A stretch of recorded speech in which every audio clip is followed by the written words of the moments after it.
नमस्कार, आप देख रहे हैं आज की खबर। आपके साथ में हूं अफीफा मलिक। रायबरेली जिले में जनता की तमाम समस्याओं का निस्तारण करने के लिए जिले में समाधान दिवस का आयोजन किया जाता है। खुद जिला अधिकारी जिले में आयोजित सभी तहसील दिवस समाधान दिवस पर विशेष ध्यान देती हैं, लेकिन बावजूद इसके जनता की समस्याओं का निस्तारण क्यों नहीं हो पा रहा है। समाधान दिवस में फरियादों की लंबी लाइन भी लगती है। अपनी समस्या का समाधान ढूंढने अपनी अपनी मुश्किलों से जूझ रही जनता प्रशासन तक अपनी बात पहुंचाती है। महिला हेल्पलाइन, परामर्श केंद्र जैसे सभी प्लेटफॉर्म का इस्तेमाल भी होता है। जनता से बातचीत भी की जाती है, लेकिन फिर भी क्या वजह है कि उनकी मुश्किलें सुलझ नहीं रही हैं, निस्तारण नहीं हो पा रहा है। जनता के तमाम मुद्दों पर बातचीत करने, समस्याओं का समाधान न होने पर क्या वजह है, जनता की मुश्किलें कम क्यों नहीं हो रही हैं, इन सभी बातों पर आज की खबर संवाददाता रवि श्रीवास्तव ने रायबरेली की जिला अधिकारी माला श्रीवास्तव से खास बातचीत की। बातचीत के दौरान जिला अधिकारी माला श्रीवास्तव ने सवालों के जवाब क्या क्या दिए, आप भी सुनिए। खबर में आपका स्वागत है।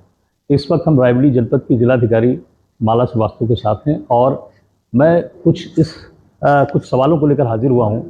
जो दर्शकों के मन में भी हैं और ख़ासकर जो आपसे जुड़े सवाल हैं उन पर भी रोशनी डालने की ज़रूरत है। अभी हाल ही में शासन से लोकायुक्त डॉक्टर रोशन जैकब भी आई थी और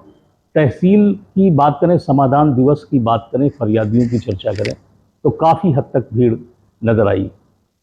ये सोचने की बात है कि आखिर क्यों उन स्टेशनों पर क्या निस्तारण नहीं हो पाता है समाधान दिवस या और बहुत सारे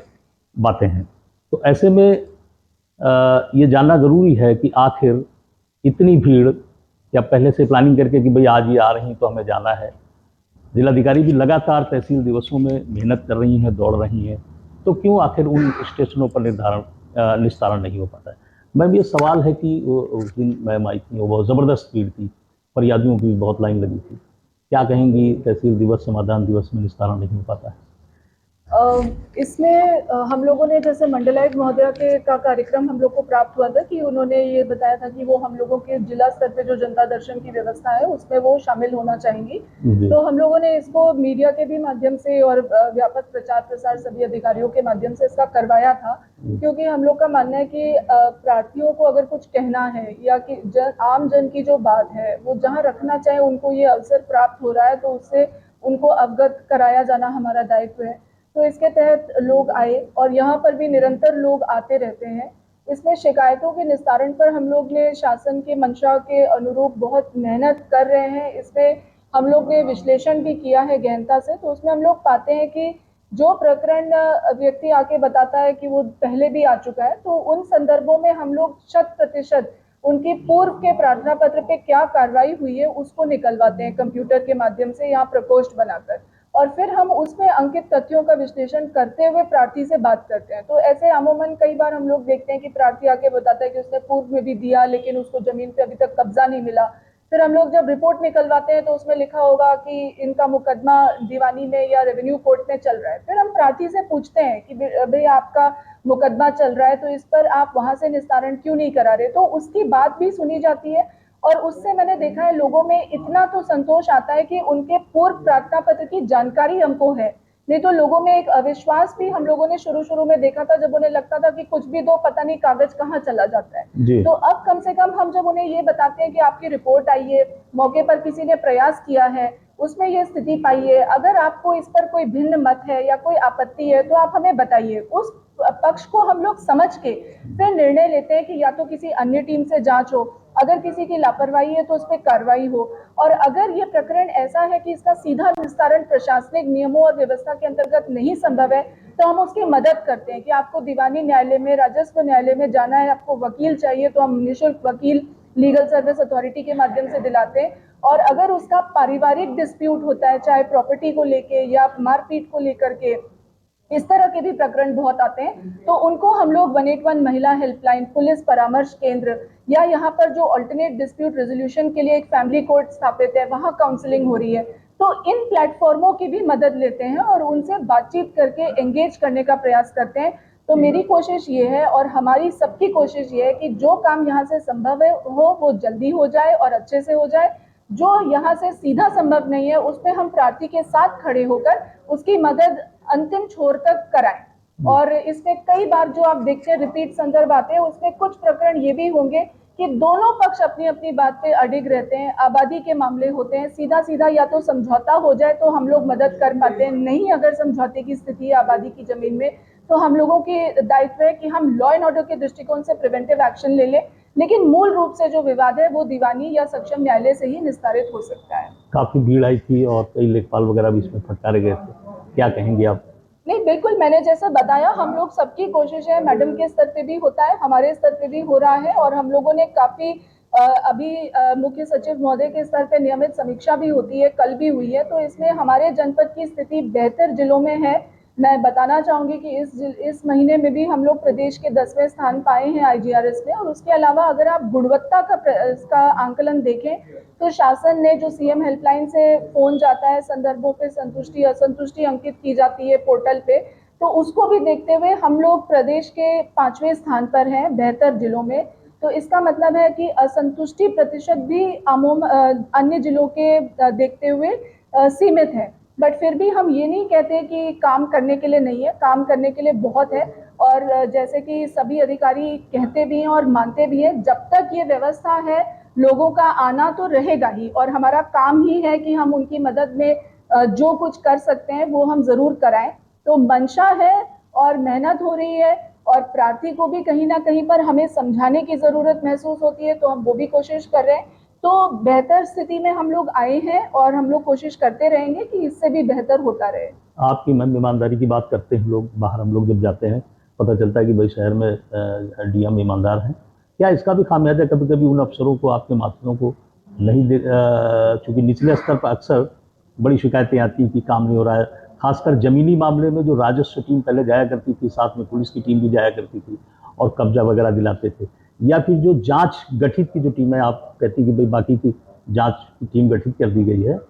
वो रिपोर्ट आएगी, कैसे पता चलता है फरियादी को कि नहीं साहब हमारा काम हो रहा है, क्या है स्थिति? देखिए, हम लोग ने जैसे यहाँ पर एक खिड़की हमने खोला है प्रार्थियों के लिए, तो कोई भी संदर्भ पे क्या कार्रवाई आज तक हुई है, चाहे वो तहसील दिवस संदर्भ हो, थाना दिवस संदर्भ हो, जनता दर्शन संदर्भ हो, ऑनलाइन ईमेल पे सीधा प्रेषित संदर्भ हो, उस पर कार्रवाई की अद्यतन स्थिति की जानकारी उसको हमारे यहाँ खिड़की से कलेक्ट्रेट में जो हमने कुछ समय पहले ही खुलवाई है वहां से उसको मिलती है और उसके मोबाइल नंबर के माध्यम से ये सर्च होता है। इसको प्रतिदिन हम लोग कर रहे हैं और कई लोग इसका लाभ उठा रहे हैं दैनिक बेसिस पे, तो कार्रवाई हो रही है। इसके अलावा हम लोग और भी कोशिशें कर रहे हैं। मेरा प्रयास है कि आने वाले समय में जैसे कुछ संदर्भों में मोबाइल मैसेज भी जा ही रहा है कि आपका संदर्भ यहाँ प्रेषित हुआ, अब ये कार्रवाई हो रही है और उनको संतुष्टि असंतुष्टि का भी अंकन करने का मौका मिल रहा है। यहाँ IGRS हमने एक कॉल सेंटर भी स्थापित किया है, अभी हाल ही में स्थापित किया है, तो उससे हम लोग लगातार जो प्रार्थीगण है निस्तारित संदर्भों में भी उनसे बात करते हैं ये जानने के लिए कि वो संतुष्ट है कार्रवाई से कि नहीं,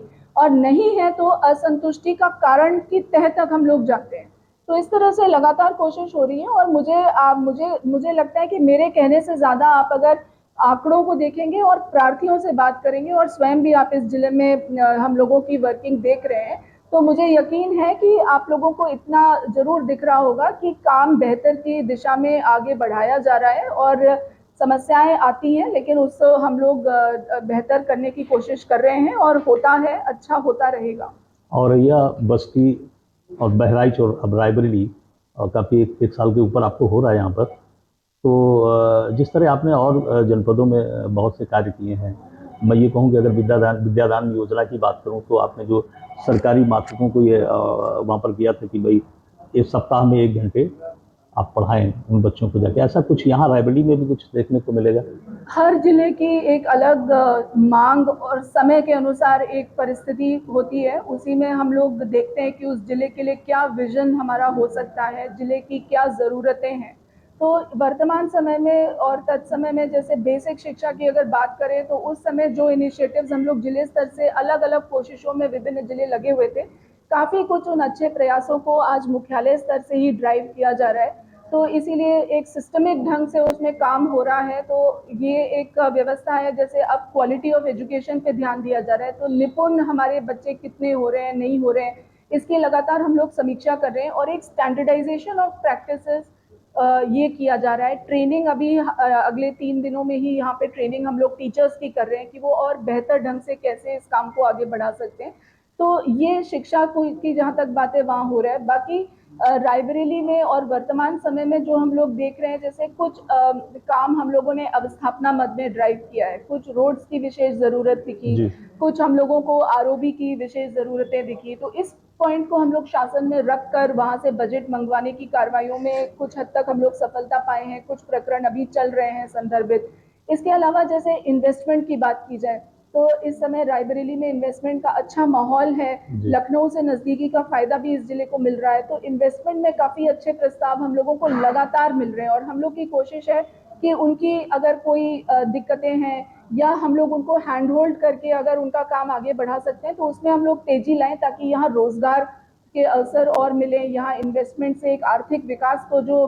आगे बढ़ावा मिलेगा वो हो सके। तो इस तरह की प्रायोरिटीज हैं। इसके अलावा यहाँ पर जो शहीद स्मारक स्थल है जी। उसको भी हम लोग जब आए थे तो हम लोगों ने लोगों की भावना और जो शहीदों के जो पारिवारिक जन है उनकी समस्या और उनके भावनाओं को हम लोगों ने जब परखा तो ये पाया कि कहीं ना कहीं उनमें ये फीलिंग है कि उस शहीद स्मारक स्थल को और भी बेहतर स्थान दिया जा सकता है इस जिले के कल्चरल और हिस्टोरिकल महत्व के चलते। तो इसलिए हम लोगों ने वहाँ पे एक प्रयास किया है, कुछ कंसल्टेंट्स की भी राय ली है, घाट सौंदर्यीकरण के काम है और वहाँ पे म्यूजियम बनाने की मुहिम है। इसके अलावा वहाँ पे लगातार क्योंकि जमीन भी उपलब्ध है तो पौधारोपण करके पार्क बना के पीपीपी मोड में हम कैसे इन सुविधाओं को विकसित कर सकते हैं, तो इन पर काम हो रहा है। कुछ में प्रोजेक्ट्स में हम लोग को बजट अलॉट हो गया है तो इसे हम लोग मानेंगे कि हम लोग के प्रयास कुछ हद तक सफल हुए, लेकिन काम अभी बहुत कुछ है करने के लिए। तो लगातार ये प्रयास जारी रहेंगे। पर्यावरण के क्षेत्र में मैम पूछा जाए तो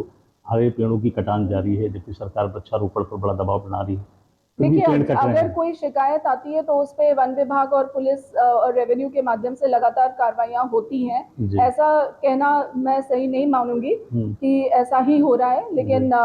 ये बल्कि बहुत अच्छी बात है कि हमारे जिले के लोग बहुत जागरूक हैं और वृक्षारोपण को, पौधों की सुरक्षा को लेकर हर वर्ग पूरी तरह से जागरूक है, अपना योगदान देने की पूरी पहल, पूरी कोशिश कर रहा है। और मैं ये भी गर्व से बताना चाहूंगी आप लोगों के माध्यम से कि कल शासन स्तर से जो समीक्षा हुई है उसमें सिर्फ एक जिले का नाम 75 जिलों में लिया गया और वो था रायबरेली, क्योंकि यहाँ के जो स्थानीय लोग हैं उन्होंने जो पिछले वर्ष पेड़ों की बारात निकाली थी वो इतना पॉपुलर हुआ कि इस बार सभी जिलों को कहा गया है कि पिछले साल के रायबरेली के काम को देखते हुए सभी जिले इस बार पेड़ों की बारात निकालें। तो इस तरह के छोटे छोटे प्रयास हैं जो यहाँ के स्थानीय लोगों के भागीदारी के साथ प्रशासन आगे बढ़ाता है और अच्छे कामों को हम लोगों को देखते हुए एक अच्छा माहौल मिलता है, अच्छा माहौल जिले के लोगों को मिले और काम अच्छे आगे बढ़े। इसी मुहिम में हम लोग सब लगे हैं और लगातार आगे बढ़ रहे हैं। आपके द्वारा मैम बहुत सारे अच्छे काम भी किए गए हैं, बहुत सारे काम तो अच्छे ही हो रहे हैं, मगर कुछ काम ऐसे हैं जिनमें काफ़ी चर्चा है। जैसे वो ब्रेन ट्यूमर वाली लड़की का क्या मामला था, उसमें उसको आवास भी दिलाया और अपनी तनख्वाह से आपने उसका इलाज करवाया, क्या बताएंगे उसके बारे में कुछ? जैसे कहा जाता है कि हम जो करते हैं वो हमें भूल जाना चाहिए, क्योंकि मेरा ये मानना है कि हमें ये अवसर ईश्वर ने और व्यवस्था ने दिया है कि हम किसी की मदद अगर कभी भी कर सकते हैं किसी भी कैपेसिटी में, तो वो निश्चित रूप से हम लोग अपना दायित्व समझते हैं, करते चलना चाहिए। मैं तो शुक्रगुजार हूँ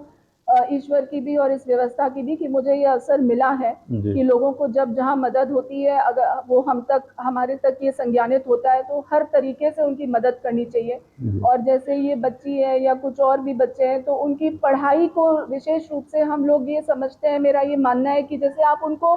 बजाय कोई फ्री में चीज देने के हम उन्हें खाना दे दें या हम उन्हें पैसा दे दें, वो कुछ समय तक ही उनके काम आता है, लेकिन जब हम उन्हें शिक्षा देते हैं, उन्हें स्किल डेवलपमेंट ट्रेनिंग देते हैं तो हम उन्हें सशक्त करते हैं कि उनको किसी के सामने अपनी ज़रूरत के लिए, अपनी मूलभूत ज़रूरतों के लिए किसी का मुंह ना देखना पड़े, किसी का मोहताज ना होना पड़े। तो यही कोशिशें करते आए हैं और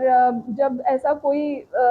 मुझे मिलता है देखने के लिए सक्सेस स्टोरी कि हम लोग के प्रयासों से किसी का वास्तव में कुछ अच्छा हो गया, तो मुझे बहुत खुशी भी मिलती है। और मेरा मानना है कि जीवन में जब कुछ अच्छा होता है तो हम लोग इसको इसी से जोड़ें कि ये उसी अच्छे काम की दुआ है। तो आपके माध्यम से मैं सबसे आग्रह करना चाहूँगी कि मदद करने के लिए कोई दायित्व, पद या पैसा ही ज़रूरी नहीं होता है, मंशा होती है तो आदमी कोशिश करता है और चीज़ें होती रहती हैं। गुस्सा भी आता है मैम को, कभी आपको बहुत तेज कभी गुस्सा आ जाता है? जैसे